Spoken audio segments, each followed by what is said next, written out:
Hi friends, मैं हूं आपका doctor Satish. Welcome to my YouTube channel. आज हम जानेंगे कोरोना वायरस के रिलेटेड जो टेस्ट है, जो कोरोना का टेस्ट करते हैं इमीडिएटली रिजल्ट पा जाए। तो एक टेस्ट होता है कि मैंने इससे पहले भी कहा था RT-PCR टेस्ट, वो थोड़ा टाइम लेता है, 1 से 2 दिन टाइम लेता है, लेकिन जो तुरंत ही देते 15 मिनट में देते 30 मिनट में देते उसी को रैपिड टेस्ट बोलते हैं। कोरोना का इमीडिएट टेस्ट बोलते हैं। तो ये कोरोना का रैपिड टेस्ट है, एक कंपनी का है, स्टैंडर्ड क्यू कंपनी का। और पीछे भी देख सकते हो इसका जो डेट है, मैन्युफैक्चरिंग डेट, एक्सपायरी डेट, जो भी है थोड़ा बहुत इन्फॉर्मेशन लिखा हुआ है, आप देख सकते हो। जून का महीने का है। ओके, सो ये मेड इन यहाँ पर कुछ कोरियन लैंग्वेज में लिखा हुआ है, सो इंडिया का नहीं है। सो आप देख सकते हो चाइना का भी आता है, कोरिया का भी आता है, डिफरेंट कंट्रीज़ भी मैन्युफैक्चर कर रहा है। और लोग बोलते हैं इस टेस्ट का उतना वैलिडिटी रिएबिलिटी नहीं है, इतना अच्छा नहीं है, बस इमीडिएटली के लिए है। तो क्यों है, कैसे है, वो डिटेली जानते हैं। तो ये उसका ब्राउचर है, आप देख पाओगे। ठीक है, सो इस तरह का पाउच है, आप देख रहे हो, ब्लैकिश कलर का, डेट ऑफ एक्सपायरी ये सब देखना पड़ेगा। फिर आप निकालोगे तो उसके अंदर इस तरह का एक स्ट्रिप मिलेगा, इसके अंदर ही है, इस तरह का है, किसी पेशेंट का है। और ये जब भी कर रहे हो तो अच्छे से हाथों में ग्लव्स, मास्क, और हो सके तो पीपी किट भी पहनते हैं। जो टेस्ट करते हैं लैब में, कितने भी गवर्नमेंट के लैब है या प्राइवेट लैब से, वो जनरली किट पहनते हैं। जनरली बस में या बस के नज़दीक या बस स्टैंड या रेलवे स्टेशन, एरोप्लेन के नज़दीक कुछ लोगों ने बिना किट के, पीपी किट के यूज़ किया था, तो बोला जाता है कि उनको भी कोरोना आ गया उसी के वजह से। तो इसलिए आजकल उनको पीपी किट अवेलेबिलिटी है। आजकल गवर्नमेंट का पीपी किट का सप्लाई भी अच्छा है, अब्रॉड से मंगवा रहे हैं, ताइवान से मंगवा रहे हैं, डिफरेंट कंट्री से भी मंगवा रहे हैं। इंडिया भी आजकल मैन्युफैक्चर अच्छा हो रहा है। तो ये अगर इसमें आप देखोगे, स्पेशली ये आपके नोज से, किसी भी पेशेंट के नाक से, नाक के अंदर को, ये वाला जो आप स्टिक देख रहे हो, लंबा सा पतला सा स्टिक है, ये इसका एक लव कुश की तरह दोनों एंड डेड एंड है, लेकिन इस एंड की तरह देखोगे तो इस एंड में थोड़ा बहुत कॉटन है, तो वो कॉटन अंदर जाएगा। और यहाँ पर थोड़ा सा पतला सा ब्रेकेबल जैसा है, जैसे यहाँ पर आप देख सकते हो ब्रेक कर सकते हैं। ठीक है, तो ये आप देख रहे हो आराम से कॉटन का, ये पेपर का निकाला कॉटन के लिए अंदर के। और यहाँ पर भी आप एक्सपायर डेट ये सब कुछ देखना चाहते हो, मैन्युफैक्चरर्स पर, वो भी देख सकते हो। तो ये सब कुछ जनरली चेक करना होता है, कोई भी टेस्ट कर रहा है। और ये कौन से टेम्परेचर में रह रहा है वो भी आपको चेक करना है। फिर यहाँ पर ब्रेकेज है, आप ध्यान से देखोगे तो वहाँ ब्रेक करने के लिए बोल रहे हैं। करने के बाद इस तरह का एक बफर होता है, उसमें थोड़ा बहुत लिक्विड होता है, अंदर थोड़ा बहुत लिक्विड है, आप देख पा रहे हो। तो उस लिक्विड में इसको जो स्वैब नाक से लिया जाता है, नाक से या मुंह से, जो भी वो लिया जाता है, एग्जैक्टली उस सेंटर को नाक से भी ले सकते हो या फिर मुंह से भी, अंदर से भी ले सकते हो। एग्जैक्टली उस जो जंक्शन पॉइंट है, जो बायोलॉजी पढ़ते हैं उनको पता है, उस जंक्शन पॉइंट में आप जो नेसल स्वैब या माउथ स्वैब ले रहे हो। फिर ये जो आपने कॉटन का स्वैब लिया, ये इसको बफर की तरफ अंदर डालकर 5 बार राइट एंड लेफ़्ट घुमा लिया। फिर आराम से वो स्वैब निकाल कर अच्छे से डिस्पोजल में डाल दिया। फिर उसके ऊपर इस तरह की एक छोटा सा नोज़ल है, ठीक है, आप देख पा रहे हो, ये एक छोटा सा नोज़ल उसके अंदर डाल देते हैं इस तरह, ये ऐसे हो जाएगा। फिर रिवर्स करना पड़ता है, तो आप देख पाओगे यहाँ पर रिवर्स कर कर उस टेस्ट किट में ड्रॉप्स डालना पड़ते हैं। फिर प्रेगनेंसी का टेस्ट जैसे फीमेल करते हैं उसी तरह 3 ड्रॉप्स डाल दिया आपने, 15 से 30 मिनट तक आपको रिज़ल्ट आ जाएगा। अगर सी आ रहा है तो नेगेटिव है, अगर टी आ रहा है तो पॉजिटिव है। 15 मिनट में कुछ भी लाइंस नहीं आ रहा है तो ये किट फॉल्स हो गया, एक्सपायर हो गया, ऐसे कुछ रिज़ल्ट आता है। तो देखते हैं, ये तो कोरोना का टेस्ट है, ठीक है। तो पीछे देखते हैं इसका वैलिडिटी रिएबिलिटी, ये बहुत ही इम्पॉर्टेंट है दोस्तों।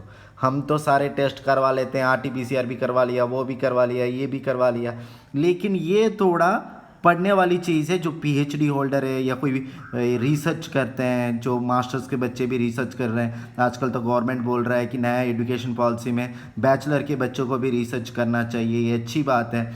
और इंडिया में रिसर्च के पॉइंट ऑफ व्यू से कोई नहीं सोचता, सारे सेंसिटिविटी की पॉइंट ऑफ व्यू सोचते हैं सारे, जैसे कि हाँ जी भाई गवर्नमेंट ये नहीं कर रहा है, वो नहीं कर रहा है। अरे यार क्यों नहीं करवा रहा है? टेस्ट उतना करवाना नहीं चाहिए, क्यों नहीं करवाना चाहिए? तो उसके भी रीजंस है। आप अननेसेसरली टेस्ट पे जाओगे तो पॉजिटिव आएगा, पॉजिटिव आ जाओगे आप घबरा जाओगे, फिर आप बीमार बन जाओगे। उससे अच्छा आप अच्छा डाइट लो, फिर पॉजिटिव आए नेगेटिव आए, पॉजिटिव से माइंड सेट से रहो, फिर अपने आप ही ठीक हो जाते हैं बहुत सारे पेशेंट। ऐसे नहीं कि जितने भी हॉस्पिटल जा रहे हैं वही ठीक हो रहे हैं, घर बैठे भी ठीक हो रहे हैं, और हॉस्पिटल में कोई ट्रीटमेंट ना भी ले, वहाँ से भाग भी जाए, चोरी छुपी कहाँ रह जाए, तब भी ठीक हो रहे हैं। डॉक्टर कोई भी मेडिसिन दे रहा है वो भी छुपा ले रहा है, मुँह के अंदर नहीं डाल रहा है, तब भी वो ठीक हो रहा है। तो उतना डिटेलली कोई नहीं जा रहा है, कोई भी मीडिया वाला भी नहीं जा रहा है। लेकिन यहाँ पर देखोगे इस टेस्ट का सेंसिटिविटी जो है वो 84.38% है, स्पेसिफिसिटी जो है 100% है। तो ये रिसर्च क्या बोलता है कि आप हर पेशेंट को कर रहे हो तो पॉजिटिव आने की ज़रूरत नहीं है, और एग्जैक्टली जहाँ पर इन्होंने दिखाया वहाँ पर अच्छे से करवा रहे हो, तब जाकर इन्होंने RT-PCR टेस्ट कंपेयर करवा कर ये वाला परसेंटेज दिया है। और यहाँ पर एक लिस्ट है, बहुत बड़ा लिस्ट, जो कितने तरह के इस तरह के वायरस है जो आपको जुकाम करवाते हैं, जो आपको सर्दी करवाते हैं, जो आपको जितने भी कोरोना के सिम्टम हैं ये सारे सिम्टम्स करवाते हैं। तो उसमें है एक ये सार्स कोरोना वायरस जो आजकल लेटेस्ट चल रहा है। फिर यहाँ पर आप देख रहे हो मेर्स कोरोना वायरस, फिर एडिनो वायरस, फिर यहाँ पर influenza A, influenza B, respiratory, उसके बाद टीबी जो ट्यूबरक्लोसिस होते हैं, अमिताभ बच्चन जी ऐड भी देते थे इससे पहले। फिर उसके बाद पुराना वाला कोरोना वायरस, फिर उसके बाद बहुत सारे राइनो वायरस, A16, ये बहुत बड़ा लिस्ट है। ये सारे डिफरेंट वायरसेस है जो आपको जुकाम करवाता है।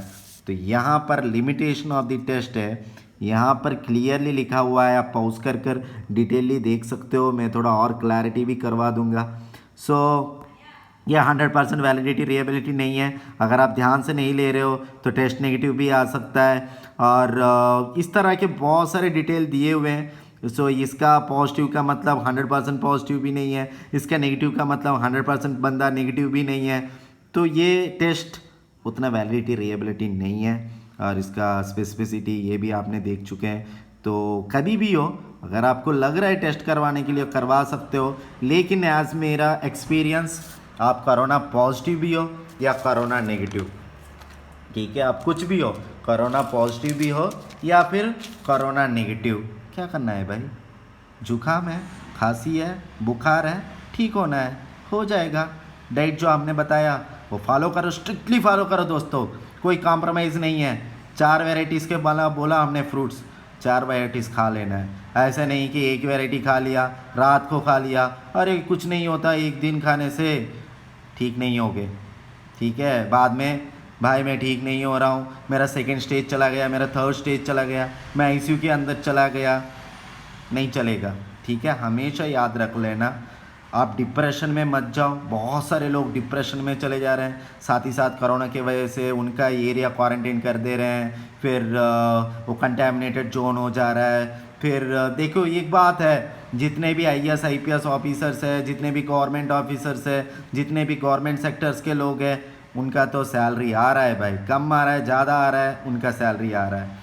अमीर के पास पैसे हैं, गरीब है, गवर्नमेंट थोड़ा बहुत दे रहा है, लेकिन जो मिडिल क्लास है वो फंस चुका है कोरोना के वायरस से।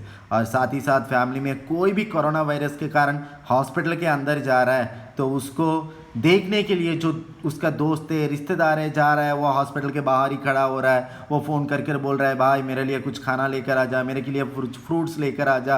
अंदर खाना अच्छा दे रहे हैं लेकिन उसको कुछ खाने का मन कर रहा है, कोई चॉकलेट खाने का मन कर रहा है, कुछ आइसक्रीम खाने का मन कर रहा है, तो आप दे नहीं पाओगे, क्योंकि एक एक हॉस्पिटल में 600-700 पेशेंट है, तो कहाँ दोगे? कोई भी कहाँ देगा? कोई पीपी किट भी लेकर जाएगा तो इतने लोगों में कहाँ ढूंढेगा? देगा भी तो एक बार देगा, 2 बार देगा, बार बार तो आप नहीं जा पाओगे, बार बार हॉस्पिटल के बाहर खड़े भी नहीं हो पाओगे। इससे पहले कोई भी दोस्त बंदा, अपना फ्रेंड, अपना रिश्तेदार बीमार पड़ता था तो एटलीस्ट आपको उसको देखने के लिए अंदर जाने देते थे, एटलीस्ट एक बंदा दो बंदा अंदर जा पाते थे। लेकिन कोरोना में इस तरह आप हॉस्पिटल के अंदर नहीं जा पाओगे, ये बहुत बड़ी प्रॉब्लम है। बस उनको व्हाट्सअप या कोई भी स्काइप इस तरह वीडियो चैट पता है कैसे ऑन करना है तो वो लोग कर पाएंगे। लेकिन ज़्यादा आप देखोगे 50 60 70 साल के ऊपर के पेशेंट ज़्यादा है जो हॉस्पिटल में भर्ती हो रहे हैं। तो अननेसेसरली हॉस्पिटल में भर्ती मत होना।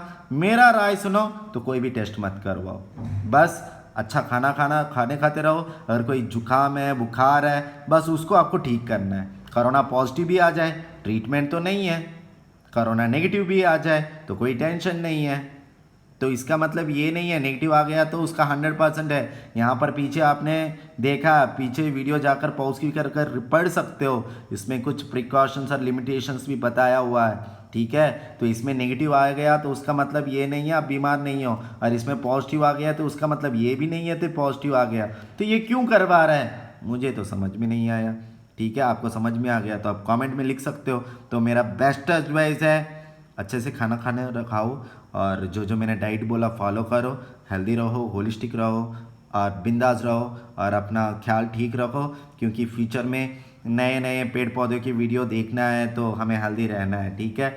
और अपना फैमिली मेम्बर्स के केयर करते रहो, स्पेशली जो घर में बड़े हैं उनका केयर रहो, उनका अच्छा खाना दो, हेल्दी रखो। ये सीज़न है भाई, बारिश का मौसम भी शुरू हो गया है, जुकाम खांसी आता रहेगा, कोई टेंशन नहीं है। सब कुछ लॉकडाउन जैसे जैसे नॉर्मल खुलता रहेगा, अनलॉक होता रहेगा, इंडिया नॉर्मल हो जाएगा। अब कंपेयर मत करो कि यार टीवी में तो दिखाई दे रहे हैं अमेरिका में इतने लोग मर रहे हैं, इटली में, रशिया में, यूरोप में मर रहे हैं तो हम भी हो गए। तो यार दोस्तों वहाँ का क्लाइमेट अलग है, वहाँ पर हर साल इतने लोग मरते हैं, आपको टीवी में नहीं दिखाई देते हैं। इंडिया में क्यों कम लोग मरे हैं? रीज़न है इंडिया में ओल्ड एज पीपल कम है। आप नरेंद्र मोदी जी का, प्रधानमंत्री नरेंद्र मोदी के जितने भी पुराने वीडियोस देखोगे भाषण का, उनमें सब में बोला हुआ है उन्होंने, ये युवा भारत है, युवा लोग हैं। अरे हम सारे यूथ हैं, तो इसीलिए ओल्ड एज पीपल उतना ज़्यादा नहीं है। जितने भी थोड़े बहुत बच्चे हैं उनको प्लीज़ हॉस्पिटल में लेकर जाकर उनको बीमार मत बनाओ और ज़्यादा, और उनको और मत खो। क्योंकि एक जनरेशन में देख रहा हूँ पूरे जितने भी एल्डर पीपल है वो उनको हम खो रहे हैं। अननेसेसरली डरो मत, उनको घर में रहो, अच्छा डाइट दो, अच्छा पल्स ऑक्सीमीटर बोलकर एक आता है दोस्तों, पल्स ऑक्सीमीटर हाथ में रखो, फिंगर में रखो, फिर किसी भी मेडिकल शॉप में मिल जाता है, 2000 3000 इस तरह का कॉस्ट का होता है। उसमें अगर फिंगर रखोगे आपके बॉडी के अंदर कितना ऑक्सीजन है वो बताएगा, वो आप चेक करवाओ। फिर अगर 90 से कम है, 85 84 इस तरह है तो हॉस्पिटल लेकर जाकर ऑक्सीजन का प्रबंध कर लो, या घर में भी कोई ऑक्सीजन का इंतज़ाम कर लो। लेकिन अगर उतना कम है तो जो हमने डाइट बोला, जो हमने कहा वो स्ट्रिक्टली फॉलो करो, ह्यूमिडिफिकेशन लेते रहो तो सब कुछ ठीक हो जाएगा। वेपराइजेशन करो, कुछ नहीं होगा, ठीक हो जाएगा।